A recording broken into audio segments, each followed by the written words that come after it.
Today I reflect on the fact that it's quite human to get to a point of saturation, that breaking point where you speak your mind, where you feel you've had enough and tact is gone and the nice words are put on the back burner. But what if you spoke to God that way? What if you said to God Himself that you were unhappy with your circumstances and how He was treating you? Would lightning, fire, and brimstone rain down on you? For example, you might say, Lord, why do you treat me like this? Why do I have cancer? What have I done to deserve this? Or Lord, you say in Psalm 84 verse 11 that you withhold no good thing from the upright. And I am upright. I'm a believer and I've tried my best to follow you. But instead you give me retrenchment and poverty instead. I can't even look into my children's eyes. I'm unemployed. I cannot provide for my children. I'm suffering. Can I trust anything you say, Lord? Can I trust you? Or you might say to God, why does my child or my grandchild have bone cancer? Lord, why was I raped or molested? I cannot even present myself as pure when I get married. You see, my point is that those people who believe in God, and I assume you do, but experience severe and unbearable grief and suffering, and there are many, very often feel wronged by God, and therefore they become distrustful of Him. You know, the call of the heart is, Lord, you say you care, but do you really care? Do you really care about me? If you did, why are these things happening? Now, I'm not sure if you know this, but there is someone in the Bible who had a very candid discussion with God in the same tone I've just mentioned. This man asked God to stop harassing him and to leave him alone, and the person is no one other than a man called Job. You know, if you read the book of Job, you realize that his suffering and grief was unbearable. Yet, he was an upright man by God's own words. He was upright and holy. But he had lost his family and his wealth, and he'd also been struck with severe illness, so much so that his 3 friends who come visit him could initially not recognize him. To add insult to injury, when these 3 friends come to visit, they tell him that Job is guilty of having hidden sin in his life.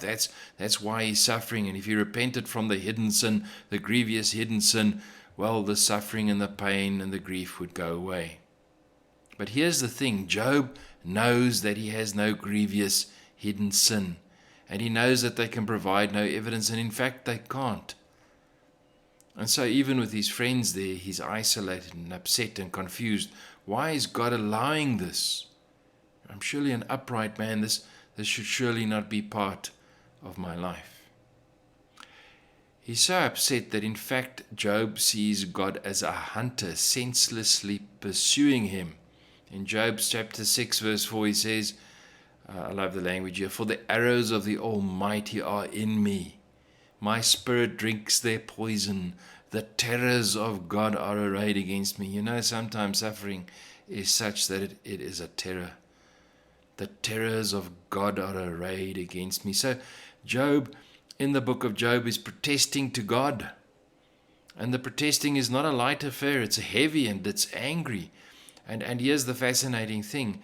In his protest, Job takes one of God's psalms and he parodies it. He exaggerates it. He infuses sarcasm through the parody of the psalm. And when you read it, when you think about it and how he's speaking to God, you think it's almost unthinkable because it's very close to the line of blasphemy. And so I'd like us to look at that psalm. He specifically parodies Psalm 8, verses 4 to 5, and the original reads as follows. Let me read it to you. Psalm 8, verses 4 to 5. What is man that you are mindful of him, and the Son of Man that you care for him? Yet you have made him a little lower than the heavenly beings, and crowned him with glory and honor. So in Psalm 8, the psalm is extolling that man is the apex of God's creation and has God's good attention upon him. But Job comes along and he parodies this in verses 17 to 19 of chapter 7. He says this in the parody: What is man that you make so much of him, and that you set your heart on him? Visit him in every morning and test him every moment. How long will you not look away from me, nor leave me alone till I swallow my spit? In other words, Job is saying, Lord, it's really great that man is the apex of creation, and it's really great that you're mindful of man, and that you're mindful of me, that I have your attention, but could you please stop making me the focus of your attention? Could you please stop testing me with calamity and pain and suffering? Could you please turn away, even just for a moment, turn away, even if it's just for a few seconds, so that I can swallow the spit in my mouth? Please, Lord, leave me alone. You are making my life a misery. Please, Lord, stop harassing me. My only hope now is to die, so that the suffering can stop, but even that is not given to me. Has your attention not caused me enough suffering and pain and grief already? Now, from this parody, you would think that God would simply smite Job there and there, send a bolt of lightning to kill him. But what is beautiful is that Job's parody of the psalm, his perplexities, his frustration, and his questioning do not provoke God to anger. Instead of smiting Job, God actually declares that Job's words are right. In Job chapter 42 verse 7, which is just phenomenal. We forget that God understands our weaknesses. He understands when we are in a most difficult, most miserable place. He understands when we are in the midst of unbearable suffering. We forget that God is within our suffering, that the Spirit of God groans on our behalf. You see, the God of Psalm 8, who promises blessings to the upright, is also the God of the upright who suffers and is in a space where experiences no blessing. So what does God want us to learn from all of this that I've shared? And there are 2 points briefly. Firstly, you cannot approach your suffering and the suffering of others with oversimplified theology. Yes, it's true that your sin can draw upon you suffering and grief, and everybody agrees, even Job agreed in the book of Job. But it's also true that innocent, godly, and upright people experience great suffering and grief that they do not deserve. And that doesn't mean that they have hidden sin in their lives, or that the parents of the child which is suffering have hidden sin in their lives. Instead, in certain circumstances, God has purposed the suffering and the grief, or allowed that suffering and grief, despite them being upright persons. Which brings me to the second point. God does not always explain the suffering and the grief that He has purposed or allowed. You will notice that He does not explain to Job why Job had suffered if you read through the book. Instead, God presents to Job that his ways, God's ways, are way above Job's ways, man's ways, and that God's purposes are a mystery for us who are limited by time and space. Yet despite this reality, despite not knowing, despite not being able to understand, through all of it, God remains in control. And God's heart towards us is the heart of Psalm 8. So even though God does not explain His purpose, Job is comforted because it'll all work out. Even yet we suffer now, yet we will be redeemed. And you see, there's a statement of faith that Job makes in Job chapter 19, verses 25 to 27, which is affirmed in the book. After God appears to him, he's comforted. But this is what Job stated in Job chapter 19, verses 25 to 27. This is his faith statement. For I know that my Redeemer lives, and at the last he will stand upon the earth. And after my skin has been thus destroyed, yet in my flesh I shall see my God, whom I shall see for myself, and my eyes shall behold, and not another.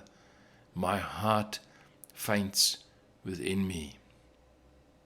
You see, even though he protested and complained, even though he parodied the word of God, even though his grief and suffering was unbearable, Job kept his faith. That's the point. He kept his faith throughout. So much so that the Apostle James, dealing with suffering in the letter, writes in this the following, in James chapter 5, verses 7 to 11, he says, "Be patient, therefore, brothers, until the coming of the Lord. See how the farmer waits for the precious fruit of the earth, being patient about it until it receives the early and the late rains. You also be patient. Establish your hearts, for the coming of the Lord is at hand. Do not grumble against one another, brothers, so you may not be judged. Behold, the judge is standing at the door." As an example of suffering and patience, brothers, take the prophets who spoke in the name of the Lord. Behold, we consider those blessed who remain steadfast. You have heard of the steadfastness of Job, and you have seen the purpose of the Lord, how the Lord is compassionate and merciful. And today, when we listen to that, we can say, yes, James, Apostle James, you're right. We see the steadfastness of Job, and may it be so that we in our suffering will also be steadfast, even though we don't understand. And so I say again, understanding our suffering is not a prerequisite for keeping our faith. We will not always understand or know.